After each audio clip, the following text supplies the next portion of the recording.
আসসালামু আলাইকুম everyone, এবিকে block ফ্যাক্টরির পক্ষ থেকে আমি সাব্বির হোসেন সবাইকে জানাচ্ছি আন্তরিক শুভেচ্ছা ও অভিনন্দন। দর্শক, আজকের ভিডিওটি হচ্ছে যে আপনারা অনেকে জানতে চান বা আপনাদের অনেকের মতামত থাকে যে আমাদের ব্লকের মধ্যে যে হোলগুলি দেখতে পারতেছেন সেই হোলগুলি দেওয়ার কারণ কি। তো অনেকে আমাদেরকে দূর দূরান্ত থেকে কল করেন, কল দিয়ে জিজ্ঞাসা করেন যে এই বিষয়ে জানতে চান যে হোল দেওয়ার কারণ কি, এবং আর হোলটা ভরাট করে দিলে গাঁথনির সময় তা কি হয় আর কি। তো এই বিষয়ে আর কি জানতে চান আপনারা, তো ভিউয়ার্স তার আগে বলে নিই, যদি আপনারা আমার ইউটিউবে নতুন ভিউয়ার্স হন অবশ্যই আমাদের চ্যানেলটি সাবস্ক্রাইব করে রাখবেন এবং পাশে থাকা বেল আইকনটা অন করে রাখবেন আর সম্পূর্ণ ভিডিও দেখার জন্য অনুরোধ রইল।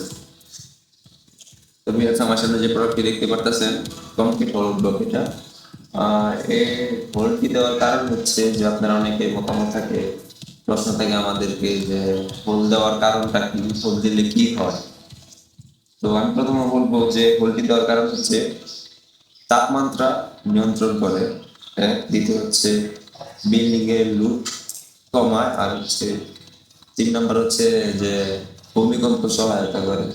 তাপমাত্রা নিয়ন্ত্রণ করে যে বিষয়টি, এটি হচ্ছে যে হোলটি দেখতে পারতেছেন, যখন ব্লকটা গাঁথনি করবে এইভাবে, এরপর যখন ব্লকটা গাঁথনি করবে তো হোলটা কিন্তু নিচের দিকে থাকবে, হোলটা নিচের দিকে থাকবে। তখন যখন গাঁথনি করার পর এই পৃষ্ঠা বা ওই পৃষ্ঠা যখন বাইরের দিকে থাকবে তখন রোদটা যখন একটা মানে ব্লকের ইয়েতে লাগবে, তারপর কিন্তু আমাদের এই হোলের মধ্যে হোলের ভিতরে ঠিক গরমটা যেতে পারবে না, যার কারণে এটা ঠান্ডা থাকবে। ঠিক আছে, সেম এমনই গরমের সময় এবং শীতের সময় এটা তাপমাত্রা আটকিয়ে রাখে এটার ভিতরে, এই পৃষ্ঠাতে লাগলে ওই পৃষ্ঠা আটকিয়ে রাখে। তো এটা বিষয়ে আপনারা হাতে বুঝতেই পারলেন।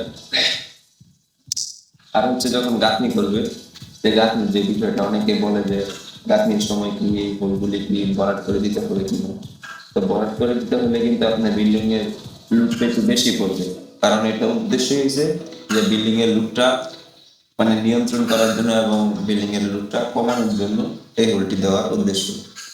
আরেকটা বিষয় হচ্ছে যে আমরা প্রোডাক্টটা যে বিষয়টা ম্যাটেরিয়ালস দিয়ে তৈরি করি, এটা তো আমরা অনেকে বলে দিই যে সিলেকশন পাথর এবং সিমেন্ট দিয়ে তৈরি করি।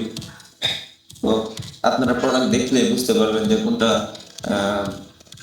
সিলেকশন এবং পাথর দিয়ে তৈরি করা আর কোনটা লোকাল বালি দিয়ে তৈরি করা। তো ক্যামেরাটা সামনে মতো এই যে প্রোডাক্টটা দেখতে পারতেছেন, এটার মধ্যে একটু সামনে, এটার মধ্যে দেখতে পারতেছেন যে শুধু পাথর দেখা যাইতেছে আর সিলেকশন। তো আসলে কি যদি বালি থাকতো তাহলে কিন্তু বালি দেখা যেত, একদম ফিনিশিং থাকতো। এটা কিন্তু আনফিনিশিং প্রোডাক্ট, এটা হচ্ছে একদম আনফিনিশিং প্রোডাক্ট, আমাদের এক গ্রেড প্রোডাক্ট এটা। অবশ্যই চাইলে আপনারা আমাদের ফ্যাক্টরিতে আসতে পারেন, আমাদের ফ্যাক্টরিটা ভিজিট করতে পারেন। আমরা কি দিয়ে তৈরি করি অবশ্যই আপনারা নিশ্চয়ই দেখতে পারেন চাই। তো ভিউয়ার্স, আর কিছু বলার নাই, সবাই ভালো থাকবেন। আর ভিডিওটি যদি ভালো লেগে থাকে অবশ্যই লাইক করবেন, শেয়ার করবেন। সবাই ভালো থাকবেন, সুস্থ থাকবেন, আল্লাহ হাফেজ।